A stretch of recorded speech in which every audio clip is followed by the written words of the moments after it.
Just in Stacey Abrams refuses to concede to Kemp, insists she can still win. It seems sore losers can't get over that they lost. Can somebody tell these people Americans are sick of whining politicians who cry when they don't get their way? The citizens of America thank you. You have done your country proud. From the Daily Wire. Early Wednesday morning, Georgia's Democratic gubernatorial candidate Stacey Abrams refused to concede to Republican challenger Brian Kemp. Votes remain to be counted. There are voices that were waiting to be heard, Abrams said before a crowd of supporters. Across our state, folks are opening up the dreams of voters in absentee ballots, and we believe our chance for a stronger Georgia is just within reach. But we cannot seize it until all voices are heard. And I promise you tonight we are going to make sure that every vote is counted, every single vote. She continued. This election has tested our faith. I'm not gonna name names, but some have worked hard to take our voices away, to scare us away, to distract us, but our vision is clear and we see the finish line. If absentee your first choice, or if you made no choice at all, you're gonna have a chance to do a do-over. I need you to know that it is my mission to serve you, to serve Georgia, to make you proud, and for those who didn't pick me the first time, to change your mind about me and what we can accomplish together.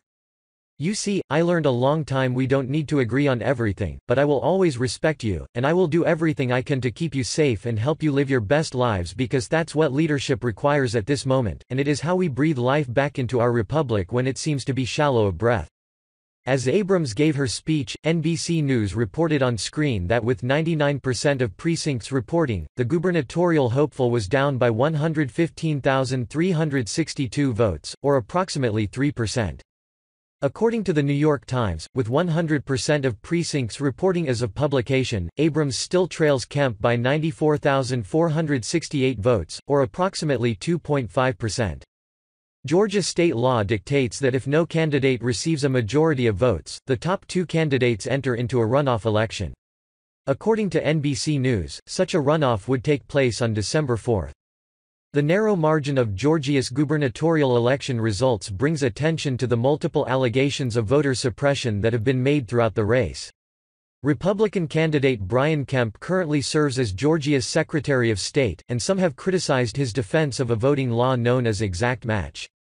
The New York Times reports that under exact match law, new voter registration information is checked against the Social Security Administration database or a database maintained by the State Department of Driver Services.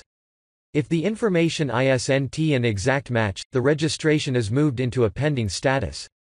According to the New York Times, the exact match law took center stage last month, when the Associated Press obtained documents from Mr. Kemp's office in a public records request and found 53,000 voter registrations were stuck in this pending status for failing to meet the exact match standards. Nearly 70% of the registrants were African American, the news agency found.